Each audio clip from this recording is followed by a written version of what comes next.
Good morning, Misfits. You are tuning into another episode of the Misfit podcast. Gained one goon, lost one goon.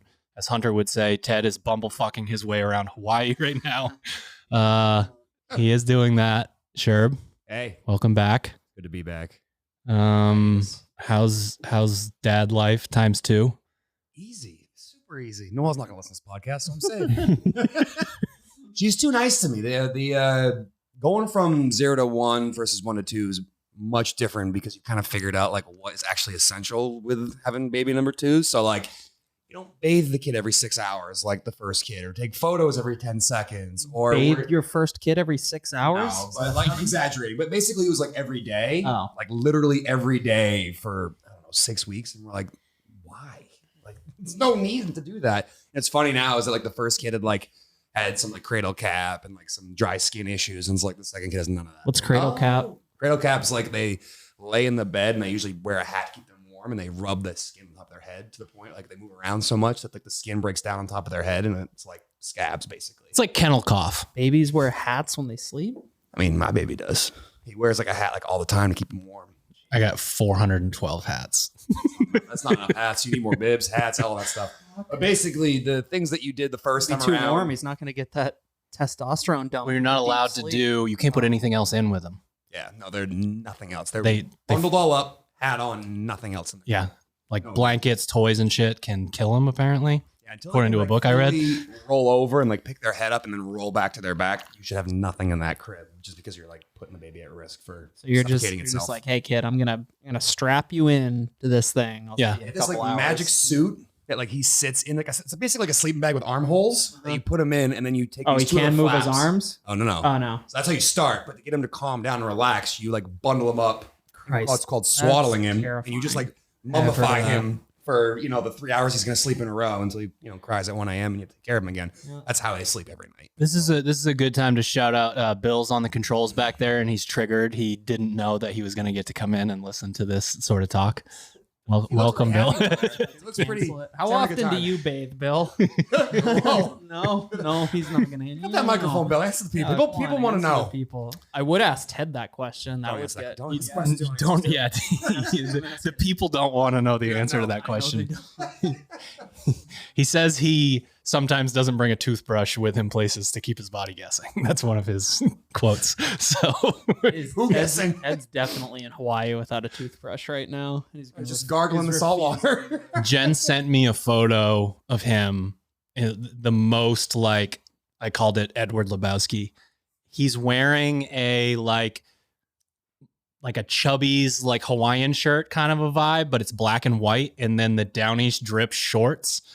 And he's got a backwards hat on, and he's drinking a drink, and she's just like, Ted doesn't understand why I don't like his outfit. And I was like, that's no outfit. That's a vibe. He looked like he was having a time. It was fucking spot on. You say it's easy. Yeah. Easier. So that reminded me of how you've looked the last couple of weeks. You've popped in to train, to do the team training with Caroline. So we can talk a little bit about that. I'm kind of down the rabbit hole right now with the team training stuff. Like I've always been, because of how fun our original affiliate team was, I've always been interested in it, but like a bit of outside looking in, like if I'm remote coaching a team athlete, like they're going to get their like team days on the weekends or whatever, and you're mixing it into training, but it's not the same as like full on coaching a team. And this process this year is like pulling me to like really push to create Misfit teams more, because it's a whole new set of programming, like ideas and concepts. It's a whole new set of like mindset and like leadership training and all of that. And it's like really got my mind kind of percolating a bit. And What's interesting about it too is that you get this chance to create an atmosphere where athletes can tug each other along, even more so than when they're just training together inside the gym. Sure. The biggest thing I remember from that 2016 team was how much better everyone got, like instantaneously. People were hitting like their 1 rep max and lifts like daily, as opposed to like, the sun is in the right part of the sky and the, Mercury's in retrograde or whatever. Like that happened before, and all of a sudden it's like, no, it's just like, this is what we do, regular. And it's just like been fun next door to see that happen on the fly there, where like you said to us, let's figure out this worm stuff. And like 2 or 3 reps later, it's like, oh, you guys can do this. It's like, we didn't know how that was going to go, if that was going to even be a thing. And then like 5 minutes of practice, everyone's like, yeah, we got it. I mean, still having our miscommunication issues here and there because we don't train together that regularly with the worm stuff. But like to have 5 minutes of practice and go, all right, let's do this workout. Like it's been going pretty well, I think. And I think it's interesting that there's like this whole new category of fitness when the team comes out, because there are certain elements there that like you need to be really fit, but you also need to work together. And you can be really fit and not work together and do a really poor job, or you can be really fit and work together and just hammer it. So it's been a fun challenge. That whole continuum is fascinating too, because we are traditionally like on the straight line of training alone is very challenging. But if you train with a training partner, you have to be the kind of person who's, sort of cool with the idea of 50 to 70% of the time it being more about camaraderie and shared suffering than like we're going to compete every day because we know that is an issue. And then you've got, the pieces of it where it's like this person takes 6.5 hours to warm up. This person doesn't. Are we starting? When are we going to start the clock? I got to take a shit. Like there are so many pieces to this. But then there's this like left turn off of that conversation of like, there is no competition, but it's not just the camaraderie. There's something kind of fascinating about what happens to athletes. And I think there are scenarios where if you got the right 4 people together, you could bring out a level of fitness in them on a like very regular basis that I don't think they'd be able to tap into otherwise. And that's why I'm okay with athletes coming to me and saying like, I really want to go team this year, because I think there's a lot that can be learned within that. So many athletes have it in their head like, well, that's when I'm done. Like, and from a coaching standpoint, it's like, I don't want to hear that. I don't want to coach anybody that's like, this is my like easy year. Like, okay. Misfitathletics.com, use the code word nothing. You know what I mean? So when an athlete is like still like in it and good to go and like just wants a new experience, change things up. I like that. Yeah, I thought it was interesting. Like last week, for example, we did a version from the blog that was supposed to be like hang snatches and burpee box jump overs. And we did it as a team of hang cleans with the worm. And, while we finished the hang cleans as a team, then 2 people leave, do burpee box jump overs, and we hold the worm. And like thinking back on that, like there were a couple of times during that piece specifically, like if I had been alone just in the gym doing like a sandbag hold like on my shoulder or a bear hug, like I would have bailed because it like sucked. But then I'm thinking about Kyle was behind me holding his part of the worm. And there was like one of the rounds where like, I swear the worm was like in his like left pocket. Dude. There's no reason why he should be able to hold the worm as long as he did. Because like that noise he let out. First of all, shout out Kyle. Him holding on in that position for as long as he did. Basically, for the listeners, it fell off of his shoulder into his arms. So he was holding half plus of the worm. Suitcase carry worm. Yes. And while he was bracing and breathing, there was one moment where he was just like, sucking the air out of him. Oh, it was so good. The idea here is that like, had anybody else been doing this stuff on their own or just every day at the gym, they probably would have been like, fuck this thing, drop it. But like, there's that extra like 5 or 10% that's gained because you don't want to let down the person who's in front or behind you. And you're like, all right, I'm going to dig deep and do this. And it sucks. But like, fuck, like what sucks worse is making the whole team stop the workout. Everyone go back to the worm. Let's pick it back up. So there's this like element of like, I wouldn't say letting the team down, but like wanting the team to succeed so much, even though it's just like a Friday at our affiliate and we're just kind of like figuring stuff out and trying to help Caroline out, where people are pushing beyond what's like comfortable for them. And like, that's where most of the growth lies, is like going to a place where you really do not enjoy what you are actively doing in the moment. But afterwards you get done, you're like, wow, I just did some shit that was pretty fucking phenomenal for me. Like whether that's like sprinting 13 burpee box jump over at the end of that workout or holding half of a 400-pound worm by yourself, basically by yourself. Like, it's been fun so far, and I think it's been a unique challenge in that regard because everyone's going to push to try to make the entire team do better, which is a fun element of this team training stuff that we've been doing the last couple Fridays. And getting to be in a situation where you're not really paying attention to yourself as an individual athlete, whether you're doing an individual workout or an individual competitor, you're hyper aware of what you're doing, and as it should be, especially like in training. But when you have that team, there is that the added element of just like, you're not paying attention to yourself, you're paying attention to other people, and everybody's kind of paying attention to each other, and you're not paying attention to how tired you are or what it's like, okay, we're about to do 5 of these reps. Like if you can't do it, speak up or forever hold your peace, you know, otherwise it's like, we're going and not wanting to be the one to pull the team down or to be the one to say like, hey, I need an extra few seconds. I think contributes to the you're pushing yourself farther than you think you can. You're not as worried about failing or doing, you know, like I'm underperforming based on what I perceive I should be able to do. Much more of a, like, let's focus on other people vibe. And we know that like psychologically, that's a really important thing, is to, like, if you're thinking about yourself, that's oftentimes associated with like negative emotion and negative, like, it's just generally more negative. People who think about themselves more often are generally less happy. And I think in the gym, like that a magnifying glass gets put on. And it can get translated into a positive in a weird way, because there's this fear of being the weak link. And you think that your pain threshold or what you're capable of or what your true max output is, you know, most people are listening to this and not watching on YouTube, but my hand is drawing an imaginary line in the sky. You think it's there, and that's based on, you know, whether it's bitch work pieces or big sets of lifts or just traditional Metcons. Then you have what Hunter was talking about, you know, just that in this setting, the fear of being the weak link and being like, you know, I don't want to let the team down, or I don't want to show that so-and-so can do more of these.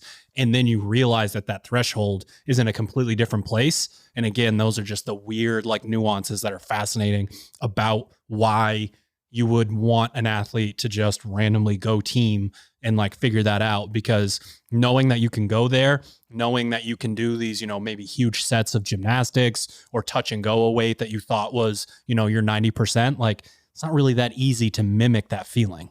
No. And what was interesting as you were talking, I was thinking about, like, how many times in training do you get trapped into your own biases? Like, you do a certain thing a certain way, so you always do that way. And then when you do this team thing, sometimes you have to go the exact opposite of what your instinct is. And now you're developing a gear or a mindset or an ability to do something that you don't normally do. So, like, you know, you made that super sled that mimics like Big Bob, the little Robbie, which is basically 2 dog sleds. It's Lil Robbie. It's not Little Robbie, but okay. Lil Robbie. They're tethered together. I love writing that into Caroline's sheet so much. New album, 50-foot Lil Robbie push. But, like, you know, in that situation, there's a part of that workout where it feels individual, where you're doing like a C2 bike, that workout that we were doing, and then pushing a sled. And like historically, like, if the score is calories, it's like, fuck that sled. I'll just hammer the bike and then I'll get through the sled.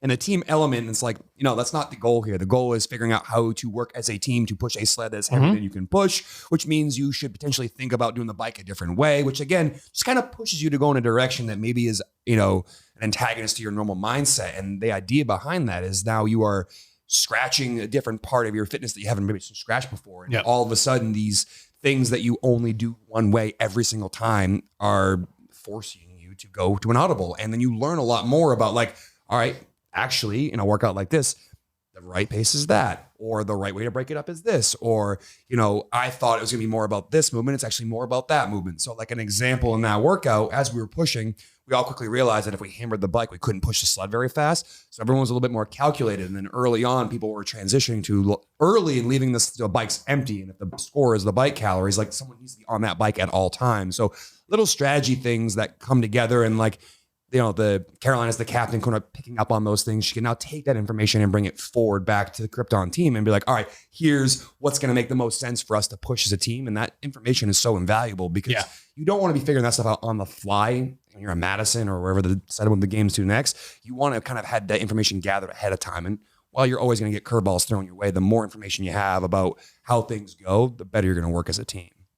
We skipped housekeeping. Misfit Summer Camp, June 23rd through the 25th at Misfit HQ in Portland, Maine. You can head to misfit.camp and get your tickets. It's our most community-focused camp all year. We split you up into teams. We do some team building exercises. We still have all of the movement breakdowns and the lectures, but a lot of it is centered around the idea that, actually, kind of a perfect segue, even though I didn't do it on purpose, that community and team and these things can bring something else out in us. And it's not just that, like, fun, like, cliche thing that you say about CrossFit. Yeah, if you want to figure out what's kind of fun about the worm or Little Robbie, come to Maine. Come Oh, Check it out. There's gonna be you better believe the everything. first time I started programming team stuff, I was like, summer camp's gonna be I fucked. think we have 6 sleds too. So you have 3 teams of Little Robbie going head to head. That's going to be a fun Little environment. Robbie relay. Buy like 4 more worms so they can just serve as sandbag fucking hurricane shelter In case the storm in comes. case the storm comes. Misfit.camp. Buy your tickets today. Also, really quick programming, housekeeping. The Masters in Teens semifinals prep ends April like 29th or 30th, somewhere in that range, one of those days. May 1st, anyone who is not planning on advancing to the CrossFit Games on either program, jump over to the Hatchet program. And there will be instructions to do so on the website. But The community's been bumping too. It's been a really good, like the chatter in Discord recently feels like a huge uptick there, which has been fun because there's a lot of people asking for coaching advice or interacting with one another. And like that resource, again, we talk about it all the time, is so invaluable because you can learn from one another. So it's like taking your day-to-day training experience and multiplying it by every single person who puts information into that server. Every single person that talks to you in that about that training piece has a little bit of different, spell or flavor or how things went for them versus how it went for you.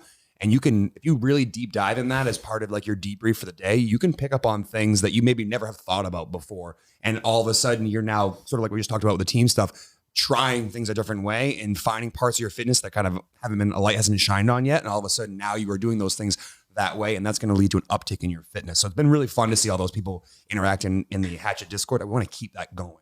yeah, when there's so many similarities between the programs in terms of like overall volume and, weights and rep schemes and whatnot, when there is an opportunity to combine, as we've seen basically, what you just said, it's nice to see so many people doing the same thing. And again, the idea of the virtual training partner is something that like basically got us started and all the way back in 2012. So What's really cool too is sometimes there's a motivational factor there. There were people yesterday asking about, they're doing their 4x8 back squat, and last week at 70% was hard, and this week they're supposed to go to 75%, and they're like, I don't know, should I go up? It was hard last week, and like the community was like, hey, you want to get strong, go with heavy weights, or like, hey, I was thinking about doing that front squat rowing GHD workout. What is the percentage on the front squat? And like asking people like how it felt and how it went, like help them calibrate the appropriate challenge. So it's not just like, fuck, I'll go 185 because it says 185. It's like, what is my version of 185?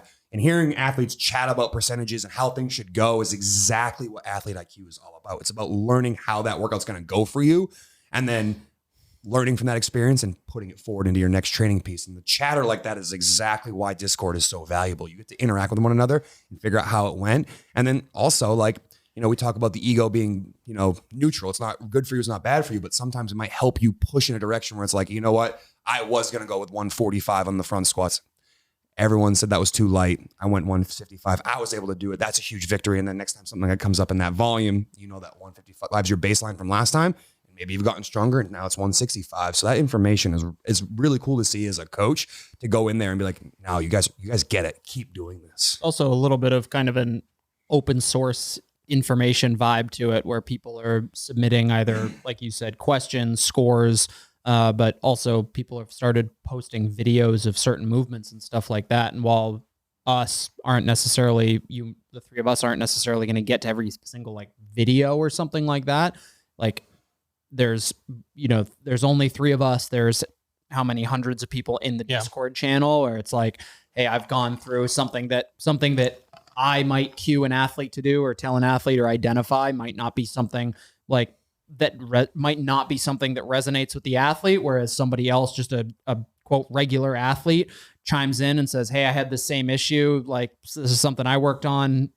Like, here's an idea of how you can help. And it's like, boom, it fixed it. Cause we all know as coaches, like one universal cue or coaching style doesn't necessarily resonate with every athlete, but having a channel where a lot of people can, with the intention of making each other better, kind of chime in and help, just a lot more opportunity for people to get information from each other with everybody having kind of the same goal in mind. There's also that reassurance where you might feel like you're the only person on an island with one single specific problem. It's only for you. And then when you ask You're that not question, fucking special. Shut up. all right, moving on. No, I was saying like to that athlete, it helps you realize that like, we're all going through some shit. And if you read in the MFT channel, for example, and you're like, oh fuck, I had a terrible training day, and you go over there and you look like someone else is like, difficult day, didn't go the way I wanted to, this, that, and the other. But that's also a CrossFit Games athlete that I'm looking up to. And they're having those days. Well, fuck, it's okay for me. Well, that's happened already with multiple semifinals athletes. We've got our, perennial games athletes and sponsored athletes. And they're like, I'm a little beat up right now. And the other athletes are like, oh, thank God. Yeah, Basically like, is this normal? Am I supposed to feel this way? Other pro tip on the weightlifting, trying to guess how you're going to feel session to session, week to week is a real witch's brew. Don't do that. Don't bring your baggage from one session into the other. There's a difference between athlete IQ and knowing how much weight you can move. And, my HRV says this, so I can do that. That's a very small portion of the reality of just some days you go in and you get the right workout, you have the right mindset, and all of these things come together and the weight moves really fast or normal or really slow. And it doesn't always translate to that next session. And then there's also just the idea of getting used to a certain block or phase. Like your body starts to acclimate to what's going on. That's why we always joke about week 1 just kills people. And it's not this massive volume change or anything. It's just that we are doing some different stuff. So try not to do that to yourself, because you essentially forfeit the opportunity to walk in and have the weight be heavier and have it feel lighter, which happens all the time. Well, again, an example of this is you lifting a moment max thruster at the end of that 15-minute workout from the open. Like part of that is like your adrenaline's going, you're nice and warm now. That's why you're PRing, but also you're not like distracted by your bullshit. You're not just coming into the gym fresh and putting a weight on the barbell and trying to do a thruster and then a little heavier thruster and a little heavier thruster. Like you're fatigued from the workout. So you're not buying into your own nonsense of like, all right, I get to do heavy thrusters today. Boo-hoo. And then all of a sudden you can't lift that heavy weight. Like the workout almost distracts you into being like, all right, it's fucking go time. Let's just go. I've been working out for 15 straight minutes. What's 5 more minutes with a thruster? And like that weird baggage that you just talked about, like bringing that in from like, oh, last time I did thrusters, they were hard. Like you almost don't think about that because you're thinking about the workout you just did and how you performed and what the task at hand is, and you're present and in the moment, as opposed to like thinking about like last week's back squat. I mean, like, oh, it was hard last week. It probably shouldn't go heavier because it was hard already. It's like, no, if you want to get stronger, you have to do things that challenge you. So yeah, it's almost like this nice element of like, if you don't bring that baggage and you bring in the positive lessons you learned from last time, you can just continue to stack victories as opposed to like stacking like, shit on top of you that's not helpful in terms of making you progress. So like basically don't carry that baggage in is a really good way to think about like going into your next session. The only thing you should bring into your next session is the victories you had from your last session as opposed to all of it. I don't want to forget to shout out everybody who bought the pre-sale shirts for the semifinals jerseys. Means a lot to us, means a lot to the athletes for you guys to go in and buy those. Now that has happened, you can continue to support those athletes. Sharpentheaxeco.com. If you use their athlete code, there are actually, you can do some guessing. There are some athletes who are contractually not allowed to tell you their code. They still have one. So if you want to go in and use your favorite, it's probably their first name. I'll just throw that out there.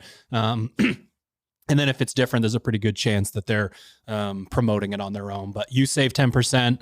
10% of the net basically goes to the athlete as well. So that's something that during the time of semifinals and into the CrossFit Games is super important for them. It's something that can make or break. They can have a quarter where all of their travel is taken care of if you guys go in and do that. So sharpentheaxeco.com, use your favorite athlete codes. And once again, thank you for buying those semifinals jerseys.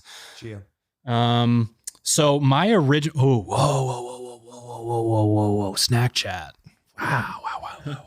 Snack chat. You guys have anything for snack chat? You have anything at all? I did. It was kind of a coincidence. I don't remember. It might have been Seamus in the Discord channel. They were talking about reverse searing steaks yesterday. Yeah. I had a 2-inch thick cowboy steak that I... Dirty girl. Yeah. A little bit of a... I've done it twice. I've done the reverse sear twice. I don't do it more because it's just like a little bit time consuming and I don't get home till late for the most part. But the salt brining, have you guys done that? Like just dry brine? Salt? Yeah, just a dry brine. What time frame are we talking? I did 24 hours. It was about 24 hours. Yep. And I don't know. I've done it the 2 times I've reverse seared. I've done it. Have you done it without the salt brine? Does it come out better, worse, same? Well, no, what you're essentially doing is creating you're doubling up on getting the moisture out of it so you can get a good sear on it, basically. Right. Which you do. You dry it out in the oven, and you also. The reason I asked the first time I did it, I think it might have been because the meat itself was too thin, because you can't do it with too thin of a piece. So it'll basically cook it. Anyway, long story short, came out really fucking good. But my apartment still smells like a steak. Do you butter based? Is that part of your reverse sear? Yeah. Well, so here the problem is that my pan is too fucking hot. Or I don't think it was too hot. It's like a Goldilocks zone when it comes to that pan. If you get too hot, like I had the cast iron. It was just, that thing was literally white hot, just fucking ripping. Could have killed a guy with it. Touch it. Olive oil, like avocado oil in the pan, started smoking immediately. And I was like, there's no way I can get butter in. Just a casual 700 degree pan. So I did put once I pulled it out of the pan, I set butter just on top of it to melt in, but it didn't need it. It was fucking. Yeah, I do. 2-inch thick steak, medium rare, came out really. Where'd you get it from? Market Basket. Their meat counter 8 bags. They have some really fucking good meat and prices on it too. I mean, that place has good stuff. It's also terrifying. Well, no, it's kind of a nice. For those exactly. reasons, Yes. I actually walk in a different direction every time. It's like a Whole Foods in a carnival. Yes.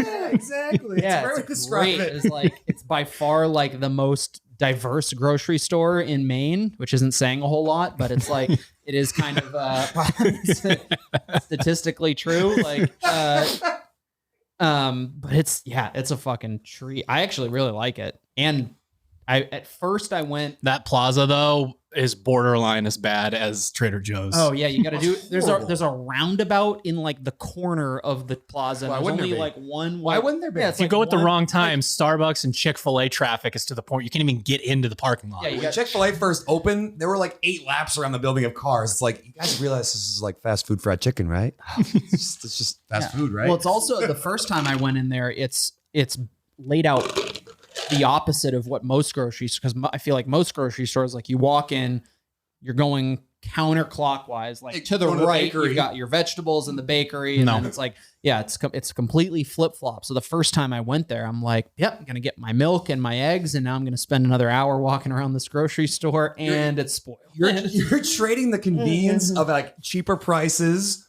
for like, how much time am I gonna fucking waste in this place trying to figure out what everything is? Like that's my first few times going in there. I turn it into a bit of an adventure. So I'm not as much one of those. I go aisle by aisle. Yeah, I go through every aisle, and Maya wants to murder me. I want to murder you as well. I love it. I used to. Nice and easy, nice stroll. I can be in and out of there in like 20 minutes for a full week of grocery shopping. But if it's like weekend, it's kind of like I don't have anything else going on. I'm like, okay. Am I going to find that new cracker that I've never had? I'm a peruse. Yeah, exactly. Every aisle is like 800 aisles of Market Basket. I've only been to Market Basket like twice. It's also only twice, but both times have been incredible. It's yeah, fuck. Like I need to get back over noodles.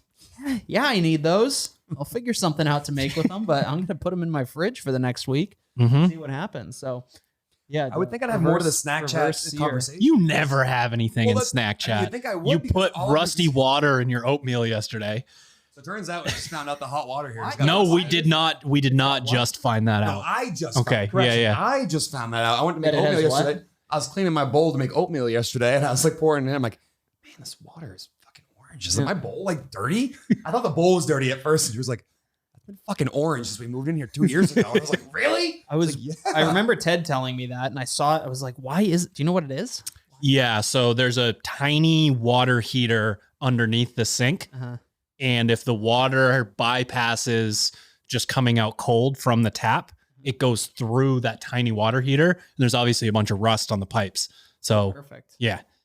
And also that water is like 405 degrees. Like it is so hot. Comes out boiling. Also comes out orange. So it's boiling orange water. It's magma. Boiling orange rust magma.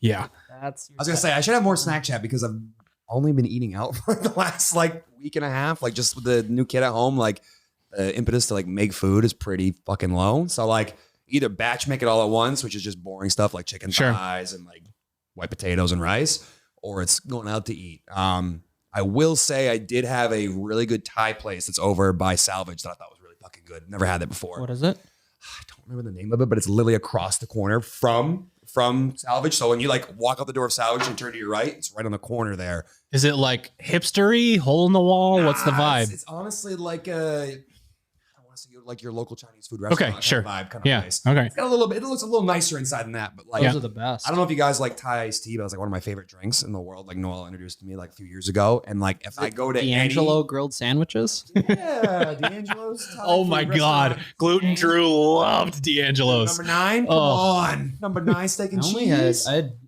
I want to say it's called like Sang House. Sang Thai Yeah. House. Thai.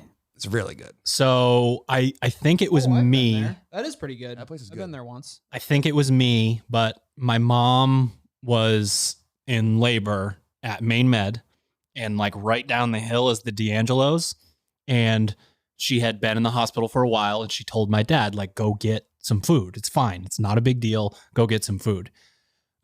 So he went down and he said he had 2 steak and cheese pockets, whatever the hell that is. And he went back up to Main Med to the hospital. And like, you guys have met my mom. Like my mom yelled at me once, I believe that. during my childhood. What was it over? One time. It was like peak piece of shit, like 13-year-old boy, like somewhere in that range. And I basically just said something like, you always way nicer to Matt. You're fucking mean. Like I just, yeah. And she got mad at me and then apologized like 3 minutes after. Was like, yeah, I'm like, so, but anyways, so he goes back up to the hospital and my mom's like, oh, what'd you have? And he said it. And she like fucking grabbed him by the shirt and started screaming at him. I mean, she was in labor, but like so out of character, so amazing. Like, I would give anything. Right? Like the video on the camera from the corner. Like, what the fuck? Yeah. That's amazing. yes. My snack chat, I actually last night just sort of by accident made a bolognese with some gnocchi that was just one of those ones, just came out exactly how you'd want to. I do cheat with my bolognese. I don't do the red wine thing because I gotta like buy it and it's like a whole thing. Market basket. But I'll do the tomato paste and like reduce the beef stock and get it down to that. But then I put more tomato sauce in it. I like the like super acidic, like almost like tinny flavor.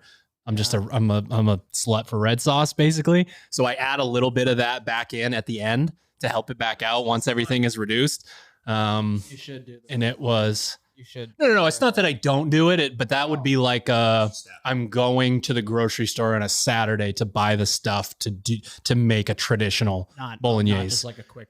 Exactly. Like I made 2 pounds of ground beef and put whatever 3/4 of a pound in there, garlic, tomato paste, like just a quick version of it. But Yeah. you That's can one I thicken haven't the made sauce up really well with the water from the gnocchi, just because that potato starch is so much starchier than like your traditional whatever. Yeah, like when I do like meal prep for the week and it's like a pasta, like a noodle or something. Yeah. I always use the salted like pasta water. yeah.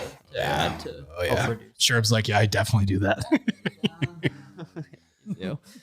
Okay. Speaking of salt water. Speaking of salt water, you going to use your segue? Nah, well, I'm saving it for later. Oh my goodness. Sherb just got cold feet on an ad read. That was amazing. Okay. So my original idea for topic for this podcast was just talking about front of mind for us as coaches, competition prep, and talking athletes through these moments of like, it is different this time of year. For people that haven't followed one of our peaking phases, week 4 is special. Yeah. Week 4 is intentionally a little bit too much. And there's some mental, emotional, physiological changes that happen during that period of time. And then we kind of go back down the mountain and really sort of refine things.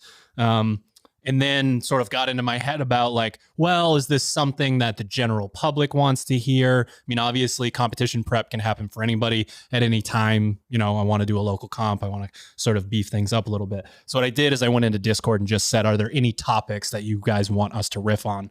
And lo and behold, injury maintenance in the semifinal push, how to balance was the first thing that was put into there. by Jamie Thurber, who I'm assuming is doing the masters and teens. I'm not entirely sure. But when you guys think of that topic, I'll read it again. Injury maintenance and the semifinals push, how to balance. It's a very interesting question, and I do think it translates out to other programs. How do you deal with, like, I'm sore or this movement doesn't feel so great, and I know that I have this mountain of stuff out in front of me within this week? How do you guys talk your athletes through that? Because there's no way that you haven't already heard at least something about my shoulder, my low back, my elbow, my wrist, whatever. It's kind of the name of the game if you're going to make a push for a competition. Yeah, my answer is, it's going to feel a little boring at first, but I just go back to the brilliance and the basics thing that Hunter always talks about. I asked them right up the bat, I'm like, are you doing all of the things that you did throughout the season that made you feel really good? And are you thinking about those things like sleep and stress and hydration and fueling and, you know, personal relationships and like how you start a workout, how you end a workout, how you cool down, how you warm up, how you mobilize, all of those like little things that you do kind of regularly throughout the season? Are you thinking about those, and are you doing them to the best of your personal ability? Because oftentimes I find an athlete begins to go down this rabbit hole of increased volume or increased stress because of an incoming event. And all of a sudden, because that stress is created, a level of anxiety is built, and all of a sudden things start to fall off the table or don't become as big a priority as they have been leading up to it. Like a good example of this is like working with George, qualified for Oceania after 2 years of like some difficulty. So a really big, like momentous event for him. And he's in the thick of it right now. And we've been talking back and forth, and, you know, week one went well. He felt he was in a groove, you know, jiving with the other competitors in terms of scores and performance and like how he felt. And then week two came in and punched him in the mouth. And he's, you know, dealing with some, like how he feels burnt out and low energy. And, you know, I said, hey man, like when's the last time you tracked your like macros? Like, I don't know a single high level competitor that doesn't have a really like good grasp on what they're putting into their body every single day. So for shits and giggles, he tracked for a day and he's looking at like 3,500 calories. And for anyone that, you know, doesn't know who George is, he's probably, you know, 5'10", 205 pounds, brick shit house. Like basically looks very similar to Austin, maybe a little bit bigger in the upper body, but like that motherfucker needs to be eating like 6,000, 7,000 calories. Yeah, his nickname is metabolic rate. like he's burning those calories whether he's doing anything or not. So, you know, we talked about that, and I said, you know, someone your size, you need to be eating probably closer to 600 grams of carbohydrate to be able to perform. You are a Clydesdale. You are a racehorse, and you need the absolute best fuel possible. And if you're not thinking about that, you're setting yourself up for trouble, because eventually, you know, you can get away with it for a week or so, but then if you don't properly fuel yourself, you're now setting yourself up to get stuck. And the reason you get stuck is because your body basically continues to work on what it has inside of it. And then eventually those stores run out and you can't keep performing at the same level. So like the very first thing we dove into was like nutrition and how are you doing with that? And that's, you know, his journey. And then I talked to someone like, you know, Shaylin, who I'm working with over here. And it's, hey, you're doing a good job eating, your training volume's appropriate, you're balancing your life. And it's like, oh, but wait, you're noticing things are breaking down. And we're talking more about like, what does the time outside of training look like? And, you know, we had a conversation about what are you doing for recovery? You know, doing some stim guns, some dry needling, things like that. And I'm like, that's good and all. Those are all really important things. But what about like daily? Like, when's the last time you dug out a floss band, a lacrosse ball, and a foam roller and did those things? She's like, I fucking hate them. I'm like, what do you hate more? Not performing at semifinals or rolling out a foam roller? And the answer is really simple. And she's like, yeah, I get that. So what's really nice about kind of these two different prongs here is they're all basic things that you do all season. But if you don't really double down on how beneficial they are for you, you're setting yourself up for failure, because eventually your body's going to put up with so much shit until it can't anymore. And then it's going to give you the finger, and then you're going to be hurt or burnt out. And then you're not going to want to keep going. So I'm always going back to like basic stuff. What are you doing that you already were doing, but maybe you've sort of not paid attention to as closely as you do when the stress is lower throughout the season? Let's go back into those things and make sure those boxes are being taken care of, kind of checked off one by one. When I think my personal experience is that, one, I am working around, Kelly's been working on getting her shoulder back to like full health for semifinals. Yep. So a lot of that has been like, for me, it's I put together kind of a plan. It's like, okay, this is the like this is where we should be shooting to get back to by the end of this peaking schedule as far as like capacity in certain movements.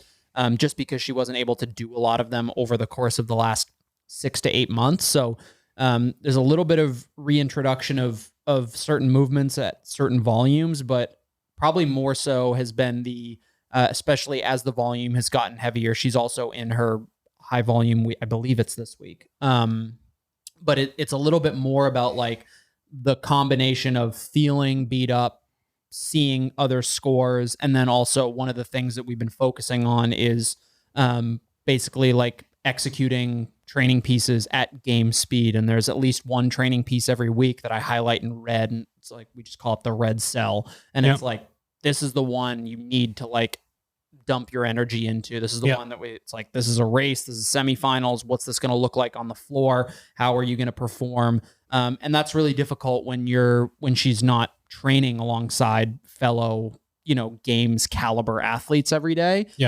She's oftentimes by herself. And when we combine that with the bumps and bruises and the tweaks and whatnot, it can be really overwhelming. And one of the biggest things that I've tried to remind her of is that she's not alone. It's like everybody's experiencing that, and what's happening in training.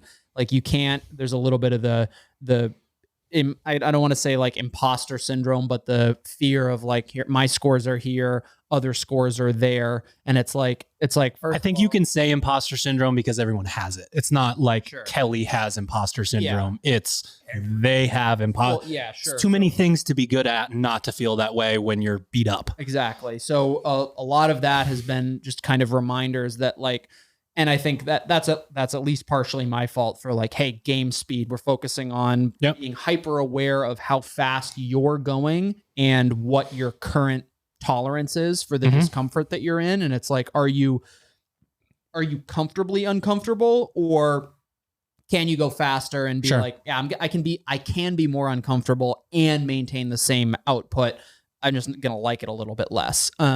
So when you combine that with also paying attention to other scores, those thoughts start to creep in. Just like, where am I not going fast enough? Do I not know enough about my own fitness? And it's like, hold on, like let's take a step back here. The whole purpose of that kind of mindset approach, the game speed concept, is to try to mimic as best you can the fact that you're going to be alongside 10 other women, however many other women in a given heat, that we need to be able to adjust potentially based on how the floor is moving. Cause at a semifinal, we're racing other people. But at the same time, it's a bit of a threshold thing. It's like, we have to know what the upper limits are. And for someone who did come from the team background, kind of going to our earlier conversation, there were a lot of instances where it was like, team competition is pretty frequently about sprint, rest. It's like big sets of unbroken movements, go really hard, tag your teammates in. And so she has the experience on one end of going really hard. And then we learned, really the last 2 years of her competing as an individual, that we don't actually know quite as much about how to sustain certain paces, about what kind of paces to hold. How many gears you got in your car? You know how to use them. Yeah, exactly. And then so this year it's like, okay, we gotta fix the overcorrection. We have one set of experiences on the team side. We now have the experience of, am I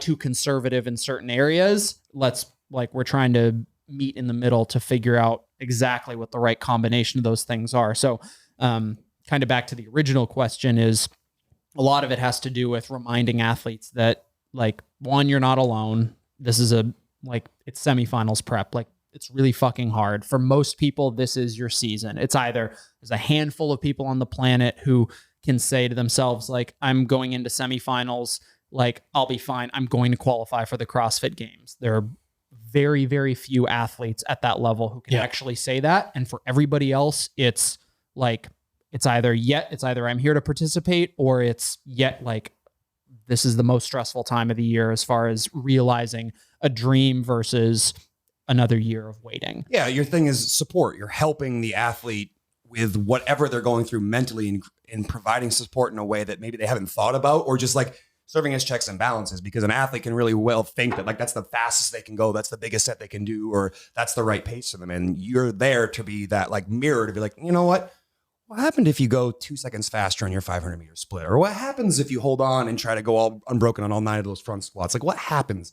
That support element's a huge part of like what coaching is. And, you know, one interesting way that you can help support our athletes is by heading to properfuel.co and use the code word Kelly, Caroline, or Paige. Carol, excuse me. Carol, not Caroline. And proper supplements are going to be all that you need in hydration, pre-workout, and post-workout nutrition. Best quality supplements on the market, everything science-based, and all the proceeds from the sales from this time of year help fund their journey towards a semifinal and hopefully the CrossFit Games. So you can head to properfuel.co and use the code word Carol, Kelly, or Paige to help support their journey. has a Sprinterval been a red cell yet? Oh yeah, at least.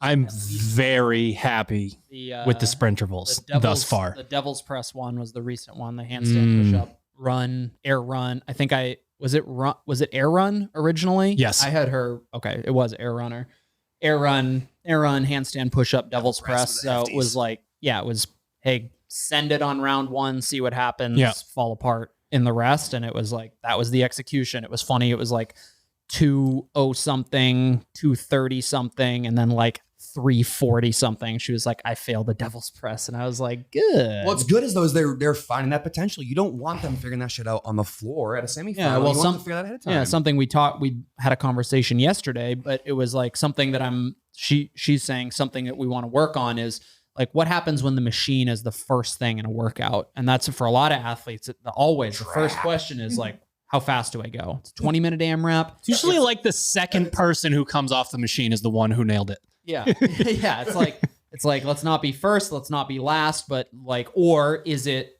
this sort of final event? Like how hard can you go without destroying, what should be a 3-minute sprint to the finish, which is typically how we see those, finals go. It's like always, it's like 30 cal echo bike. Interesting. What are you going to do? What are you going to do when you have 15 muscle ups next? And a lot of it is not only learning overall threshold, but learning like what's the right pace to go on this specific type of workout. And obviously that's pretty difficult just because. We use workouts year round in every category to improve athlete IQ. And we have enough variance that when athletes go to compete, they think that we guessed the workouts and they're like, okay, I've done this combination before and I know how it feels. And if they take good notes, they're going to be able to call on that. What I found in the last year is you get some of the highest athlete IQ athletes together and they get really in their fucking head about these workouts. Like I'm talking the best of the best, top 10 CrossFit Games athletes. They're like, is it these RPMs on the Echo bike? What's that going to do to me? I don't know if I can go unbroken here. Like it's a whole thing. So for me, it's like, we need an answer to this. Like this is a problem. We need an answer to it. And it's going well for more athletes than I assumed it would. One thing that's great about writing the program and outlining the program is if you want to throw a bone to a remote athlete and you're the one putting all the stuff in there, you can. But seeing how it's translating to other people, because again, some people love to sprint, or on the opposite side of this thing, they love to go really hard, but there's a movement in the middle that they're not very good at. So like, it's not always like some weeks I'm saying sprint the first one, see what happens. Some weeks I'm saying, okay, it's 2 rounds. I want you to athlete overthink the shit out of round 1 and then sprint on round 2 and see if you can beat that. And just sort of start to create a narrative in your head where I've proved to myself that you do need to execute in this way, because we all know in those types of workouts what happens if you chalk up and belt and do whatever before that final barbell instead of just going and picking it up. Your body just stops working. It's kind of incredible, and it's very counterintuitive, and you need to experience it, I don't know, 15, 20, 25 times in terms of rounds leading up to semifinals to then know. And guess what? They don't program a sprinterval. Obviously it's not a sprinterval, it's just a sprint, but like they don't program that. And we just got you a ridiculous amount of intensity without high volume. So I mean, you're speaking exactly what I've been working with Jenna on this entire season is like one of her best traits as an athlete is she has a very high level athlete IQ and really thinks about workouts in a way that like, hey, I know a 400 meter row takes me this time and a 375 meter row takes me this time. Like knows it that well, but sometimes that can be a problem because then she slots herself into a gear that doesn't push her past that. So like if she's really comfortable holding 150 on the rower, knowing there's 2 more things coming, well, what happens when you hold a 147 on the rower and then do those 2 things? We don't know. So the Sprinterval is an awesome opportunity for her to figure that out. And one of the things that we've been pushing for the entire year is like, seek failure more, fail more, fail more. Or, and again, failure is in air quotes because it's not really failure. It's a lesson. You've learned that like 147 is not the right pace, but 150 is too slow. Third opportunity, what happens if I do a 148.5? And we learn that information through iterative process. And the idea here is that there's less guessing when you get to Madison. When you get to that competition, it's no longer, I know my 50 meter swim takes me this time and I can ski this many calories in this time. Like, you know, that stuff you're not figuring it out while you're doing the workout. Yeah. You figure it out ahead of time. And if you can continue to push yourself against the grain or against what you're comfortable with or against the way you like to train more often, you're going to scratch off a part of that fitness ticket that you haven't scratched off before. And all of a sudden, what feels like you've already met your full potential, there's another 5% over here you haven't gotten to yet. And the cool thing with her is that she's starting to figure that out more and more. And that devil's press workout was a perfect example. It went exactly the way I wanted it to. First round was the fastest, last round was the slowest, which means she actually reached for it in round 1. She didn't play it safe because historically that would have been like 3 minutes, 255, 250. Those would have been her 3 scores. And I'd be like, flip those around. And it's exciting to see her do that and see her reach new heights when her training and to see her find those victories, because when she goes back to Madison, which I'm fully confident she will, when she does that, she wants to be able to go into that final event like she did last year. And instead of taking 2nd or 3rd place, take 1st place, because she says, fuck it, I know exactly how this is going to go because I've done it enough times in practice to know that I can keep going. You know, the final at the games was like the Echo bike, burpee box jump over, sandbag clean. So like she learned through training that she can go there, and instead of taking 95 points or 90 points, she takes 100 points and stands on that podium at the end of the weekend, as opposed to being a couple places off of it. So far, the one other anecdote with that before I actually answer the question that I asked an hour ago, what I've seen for results are the like biggest campaign point for doing your accessory work. Being able to approach that final barbell, athletes that I've watched really execute on their accessory work for a year look much different than the ones I know that haven't necessarily had the time, or like sort of like what you said about Shaylin with the mobility stuff. There's something to like, am I really going to spend all this time doing this?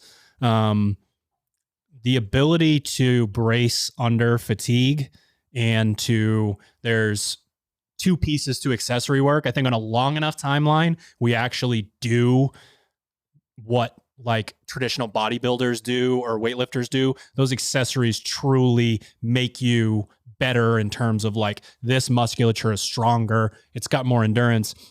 But then CrossFitters, just from a like old school standpoint, we're never great at like knowing how to use musculature and actually how to brace and how to use their glutes or their hamstrings or whatever. So watching the athletes that do take the time to do that, it's a quick strap of the belt and they walk up in their posture, and like everyone knows what it's like to do a set of push jerks where like you're getting them done, but you're like the entire time. Like, I feel like the listener might have known what I was just doing there. Like and then with the same like heart rate and potentially the same 1 rep max strength, these athletes who do their accessory work all year don't have that at all. The stability piece is there. And we've seen the most fucking heartbreaking failed, 1, 2, 3 reps to end someone's season, in the last decade.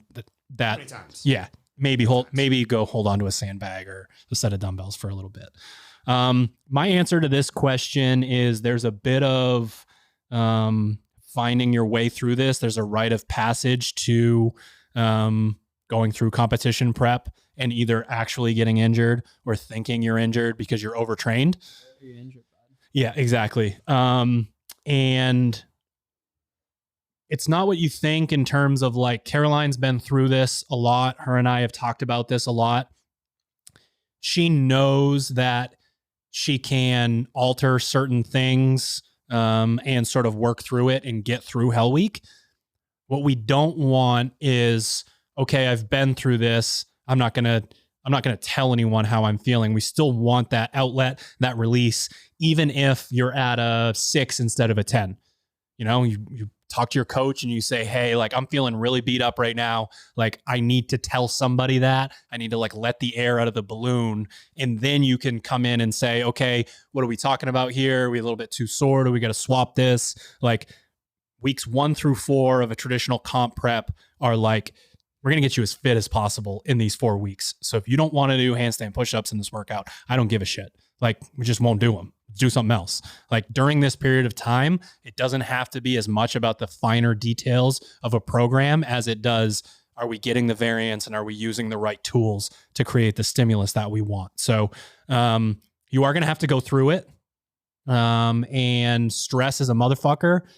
So if you keep this stuff to yourself and you don't tell anybody and you don't take the time to work on things and you just sort of stuff it down into the dumpster of your mind, that's going to be a problem. You will end up probably getting injured just based on the fact that you are intentionally overtraining a little bit. You are super stressed out. You're thinking about, you know, there's like a heartbeat in your lat while you're trying to go to sleep.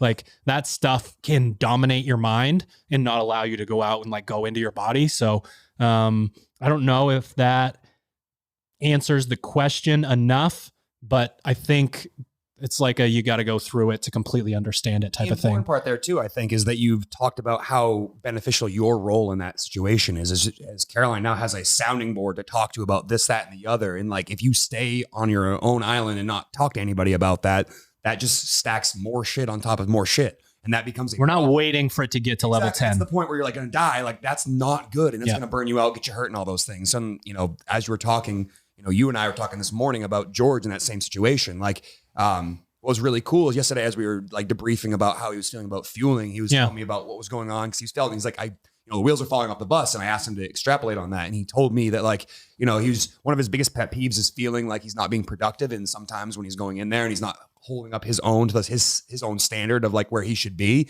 he thinks that he's sort of wasting his time. And I was telling him, like, you know, that's good that you're taking the time to take the analysis of like how things are going and thinking about those things. And then he's like, I'm dumping this on you. Hopefully this is okay. I'm like, fuck yeah, this is what I want. Talk to me more about this type of stuff. That's what an athlete coach relationship really is. It's not putting fucking 24 push tricks in a spreadsheet. It's talking about what can you gain from your training and what are you learning from, and having that person that understands what you're going through and is on your team and is trying to take you to that height. It's not, oh, sorry, Dad, you're disappointed again. Like, shucks. Like, that's not what this is at all. So when he told me that, I was like, that is exactly what I'm here for. Like, yes, I understand how to help you move better in CrossFit. I understand how to build your engine so that you can perform really well. But what I'm really here for is to make sure that you feel like you are supported so that you can do your best. So some of that weight that's on your head can be taken off your shoulders and put onto mine so that you can just get to work. And when you don't have that person, this stuff can be really damning if you don't have the right mindset. And even the people with the absolute best mindset need to have a sounding board here and there to talk to, whether that's their significant other, a coach, or a training partner. But you need to be able to have that person in your life, or it's just going to do what you said, build up until you can't keep going. Also, like, week 7 is when I want you to walk into the gym and giggle and go, you got everyone else is fucked. Like, I don't need, like, where's my trophy? Here's my fucking sign up fee. Where's my trophy? Like, let's just a formality of what's about to happen. Like, that's week 7. You know, if we're in week 3, 6 weeks is a long time. You got a little ways to go to get there. That athlete that we're trying to create is the one that starts to show up week 6, week 7, taper, dominate. Like, that's what that is. The only other piece I would say in terms of like balancing it or getting it right is we intentionally have what we would consider lower, more manageable volume at the beginning so that you can set a standard for how you warm up, how you cool down, how much you pay attention to things. And then each week we're like, this is one more Metcon and one more lift. So just sort of as they keep getting added, you're like, no, I can do one more warm up and one more cool down. Or I've done 2 math sessions, and even though mentally they kick my ass, I actually feel better the next day. So adding a third one is not really that big of a deal. So set a really good standard for yourself in competition prep at the beginning when it is manageable, so that as we add pieces here or there, it's an iterative process and you don't look at week 4 and week 1 and say, I got to do 96 warm-ups. Like, Like, are you fucking kidding me? How many hours are there in a day? The next question is not one that we are going to be able to answer, but I will throw it out there. Could be a future. We got to figure out how to format it, but it could be a future podcast episode. What you guys would design for CrossFit Games events, put yourself in Boz's shoes and come up with your test to get the fittest. We do this every year for mock games, but it is not what we would want the games to be. Sherb likes to do that, and then we make him rewrite the entire thing. Fucking good though. If you want to go to my garage, CrossFit Red Rum, 14 Mitchell Street, Westbrook, Maine. You go into that garage, you will see that. The best deadlift, strict handstand push-up, and bike workouts that you could ever see. What else is there? Yeah, somehow Sherb is the fittest man on earth again. Weird. 100 years running. 100 years running. Shane, that's a good question. That's a fun question. But because we write mock games every year, we know that it takes multiple weeks to do so. So coming up with stuff on the fly on the podcast. Multiple week podcast? Come on, Bill. Bill will be back for the 2 week long. 2 week long podcast. Yeah. We can't leave until we're all done. Can't leave until we're done. A lot of Gatorade bottles, Bill. I will ask though, like, is this dream scenario do I need to care about the audience? Like, do I need to care about, like, you move the thing forward this way, you do that this way? Because he did say put yourself in Boz's shoes, and he's got at least one handcuff on where it's like, this needs to visually be appealing. We remember those, like, I'm thinking back to the workout. It was pistol, double under. It was a bit of a coming out party for Miko a little bit. It was 2000 pistol double under, and like they were doing it. It might have been deadlift. I don't remember it was a barbell movement for sure. And they were going back and forth like you would like in an affiliate class. Like, okay, you're doing these over here and these over here. And it was just men running around shirtless and no one. Dave Castro was still the announcer. And like someone would like blow off an air horn and it'd be like, shut the fuck up. Like it was a wild time in CrossFit. He'd always wing you and hit you in the face with one of his hats after the workout was over. It was a very wild time, but like the show is such a huge part of it. And he had his like little figurines and shit. How much of that when we write our games does that need to be a part of it? And do we do a collective games, or do we each write the games and then have them vote on it? That would be a very long podcast episode, though. Very long. That'd be a fun. We would have to announce like one a week or something. We would have to announce about 45 workouts, roughly. I mean, obviously, you can sort of skip over, like, okay, go run for like marathons, the first one. Yeah, I mean, I do think. I don't think we would need to like, here's the floor plan, here's the layout, but there does have to, and there's also like, there are limitations like logistically too, sure. Right? It's like you have a stadium. It's like we have to have X number of athletes, like things that wouldn't otherwise change. So I think you have to have, we'll do that. Some consideration. We also have to consider the fact that like the floor layout isn't, yes, it is a spectator thing as well, but it is also an app for the athlete. Sure. Right? It's like, I need to like, Am I winning? Formula One. It's like, I can see the person in front sure. of me. I can see the person behind me. Like there is an element of that too. So it wouldn't be like put everybody in their own cubicle and be like 21, 15, 9. We'll see what happens. I've actually thought about that. That would be a fun event where you can't, or it was like the individual, and there's like even the marathon row, like you could see where everybody's pace was at. So right. Like, what if you segregated every single athlete? Don't give out your ideas. Now Sherb and I already stole it. It's already been stolen. My first 9 events. I got plenty other ideas. But we will do this. Consider that some. Yeah. It'd be like a roast. You could do yours, and then he and I roast your workouts, and then I write one. You guys roast mine. That's how we should do it. Make it a fucking CrossFit Games roast. Careful what you wish for. I'm in. Fuck, 13 events a piece. That's a lot of. Also, we'll throw out a bit of a. Teds too, though. You guys remember last year? We're in the back. The CrossFit Games have ended, and almost every coach back there is freaking out about like, does our website even work anymore? Can we even sell programming? Like the games are so different. This is crazy. And everyone felt that way. We go to write. Well, you're shaking your head, fucking Monday morning quarterback over there.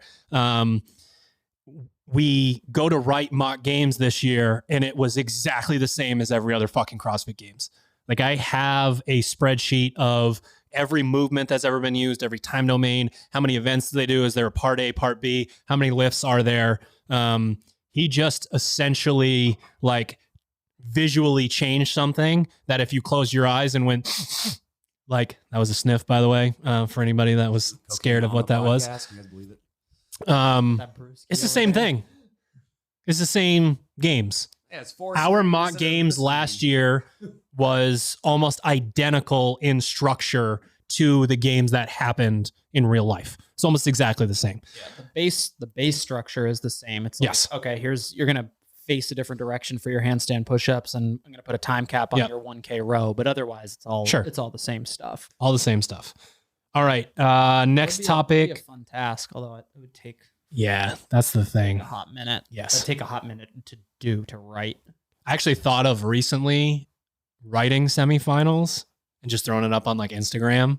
Mm-hmm. So maybe that'll be a little bit of practice. I might do that. Could be fun.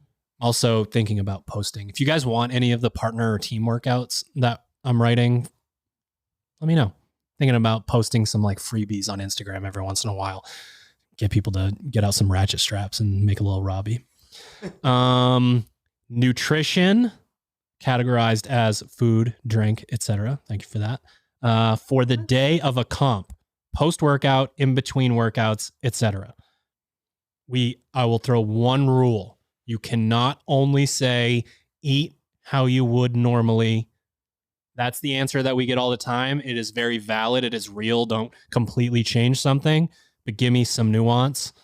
And I have my answer preloaded. So if you guys want time. What time we starting? What time's event 1?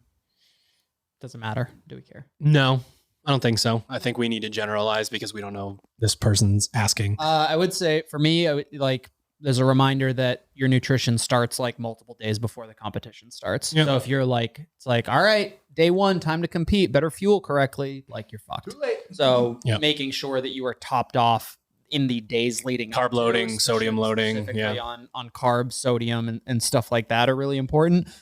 Day of, let's assume that we're not necessarily getting after it like very first thing in the morning, but there's some time to digest. That's like, basically, I think of like the very beginning of the day and the very end of the day is when you can get like your fat in for as far as like longer term energy. But for the most part, throughout the day, in between events, it's like, it's all just the easily digestible stuff. Make sure you're eating enough, whether that's eating or you're eating it or drinking it. But like throughout the day, it's protein and carbs, just stuff that's easy to digest, that isn't going to sit in your stomach for an event. And that's obviously providing you with energy and recovery. So there's a 30-second answer, I guess. I mean, easy palatability is a huge thing that I talk to athletes about when it comes to fueling. That's why you guys make fun of me. I go to the CrossFit Games and I bring bags of fucking gummy bears and Gatorade packets. But like as soon as an event ends, the athletes come in the back, their body's in the situation of things are breaking down. And we need to turn that shit off and start getting them back into rebuild and recover so they're ready for the next thing. So, there's obviously the protein shakes and no-brainer. Protein and carbs together is a huge thing, which is why Proper Fuel is so awesome. Carbs and protein together. But you also have things like gummy bears and Gatorade so that you're getting the carbohydrates you need in to perform at your best because you've depleted your muscle glycogen and your liver glycogen is going to probably be low as well from the event. We need those things to be refueled as soon as possible because that's the energy you need to be able to go hard and fast and lift heavy ass weights in a competition. So you need to make sure those things aren't being neglected.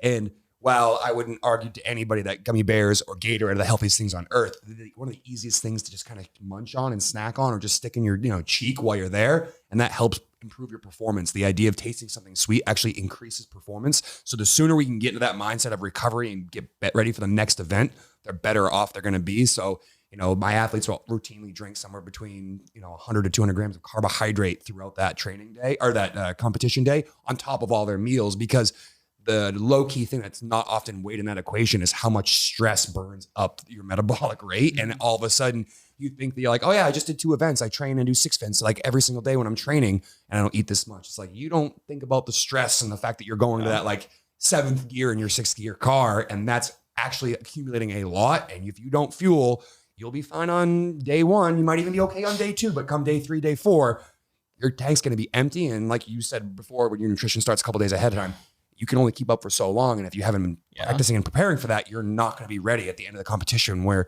maybe people who are fueling better aren't fitter than you, but are just better fueled and outperforming you. The palatability thing, I think, just goes to the fact that athletes, because of the stress, because of the quick turn on the events, the lack of control that you have over your own kind of timeline and space and all that stuff, not having the additional stress of like scarfing down a fucking PB&J that sticks to the roof of your mouth. And it's like, I'd rather just munch on gummy bears. It's like, you're gonna get your food in whatever way is comfortable for you. We just want to try not to deviate so far from what you are used to eating stuff. That you're now, it's like, why are you eating? Never eaten that before? Like all of a sudden you're an apricot guy? Like what's your problem? Get the fuck out of here. Like apricot.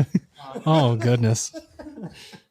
If you ate apricots, you're an apricot guy. Last time Drew had an apricot. That is one that I might actually try to eat. Yeah, I won't like it. The flavor's trash, but I'm not into it. I'm not into that. This is an athlete IQ question, and one of the most important parts of the athlete IQ triangle is the experience point on that. You need to know a lot about yourself to come up with the exact correct answer to this. There are athletes in the back at the CrossFit games that are cool as a cucumber, that like look like a human shop vac. Like you fucking bring out the like pail of rice, and in an hour and a half after an event and before they do, 12 more, they're just shoveling it in and they're perfectly fine with that. And I actually know athletes that eat bland meals on purpose throughout the year so that they can force themselves to do so. We don't learn from mimicking other people though. Like that's the thing. Like you're talking about the hyperpalatability, that can mean so much for certain people. And then for other people is like not necessarily a problem. They can go in and eat that food because that's how they eat. So you need to like a halfway version of that is a mock games, mock competition, mock weekend where you put yourself through that. But if you want it to really mimic it, you're going to have to bring other athletes in. You're going to have to like almost create the stress on purpose of racing other people. Are there judges? Are there people no repping you? Are some of the workouts outside and it's cold out or it's hot out? Like once you go through and do that, you can understand what happens to your metabolic rate. And that's typically where those big jumps in, I now need to get 200 more grams of carbs, 30 more grams of protein, however many more grams of fat, those jumps are typically where an athlete's going to need to find those things that like quote unquote are not healthy. Like they normally do rely a lot on, rice and potatoes and whatever, but that's when they're eating 3,500 calories. Now that they're eating 4,500, that extra 1,000 is something where they have to, like, they're not going to be able to convince themselves to eat. Their body's not used to it. Their stomach's not used to it. That's where it's, wow, okay, I can get this, this much from Gatorade or whatever. But being able to go in and test that, I think, is really important. And then you're going to have competitions where you get it right. And you're going to have competitions where you don't necessarily get it right, and just learning from that while you're doing it. I will say, I've only done the full on and carb loading and sodium loading once, and I felt like fucking Superman. It was crazy. Like I was dying to move. Like those days before where you are knocking the fat down a little bit and upping the carbs, like my goodness, like you want to, even though you're tapering, like you're sort of, your body's like, come on, let's go. And that's a really good sign that you are ready to go. So there are really good resources online for how to carb load based on what you think your volume is going to be, how to sodium load. And those things can be really helpful and sort of supercharge you a little bit in a way where it wouldn't make a whole lot of sense to do it regularly, because if we're not getting enough fat, there's probably, some hormonal issues attached with that. So I would say really focus on the concepts that we've talked about, but test and retest. Like don't lock yourself into somebody else's plan. Try to figure out what works best for you. That's an important thing. It's not like, okay, it's game day. What do I do for nutrition? It's like, what have you been doing? And hopefully you've tested some, whether it's during Hell Week, during like peaking phase of a schedule, but it's not like things should change all that drastically. Right. You should already know kind of what you're supposed to be doing. People go on the Matt Fraser diet and then shit their pants because they ate pizza and burritos. Like you got to know whether your body can actually handle these things. Is the furnace burning hot enough for you to go in and do that. And we know the athletes, you just talked about George, and then there are other athletes where that's just not the case. And they know that if they go in and do that, they're like, okay, great. I fucking have taken 19 shits and I got heartburn and I'm sweating at night, all night. That's not going to be helpful for you. So, it's not easy to give a generic answer, but I think that leads to the reality of you having to figure this out on your own. And carbs and salt are good for you. They help you a lot in performance. So don't be shy about that shit. Yep. All right, team. Can we do it? Get it. We done? Thank you for tuning in to another episode of the Misfit Podcast. And thank you to our show sponsors. You can head to properfuel.co, use the code word Carol, Kelly, or Paige. You save and you send money to those athletes for their semifinals and games journeys. I only got my van sponsorship. Fucking right. Congrats. We now have a Countach mug, a Vans mug, and 2 Freak in the Sheets mugs. You got 2 of them? I got 2 of them. Yeah. Well, I had someone say something's going to show up and then another person be like, oh, well, actually, I was the one who sent that to you. Turns out I have both. Mountain of mugs here. Yes. Yeah.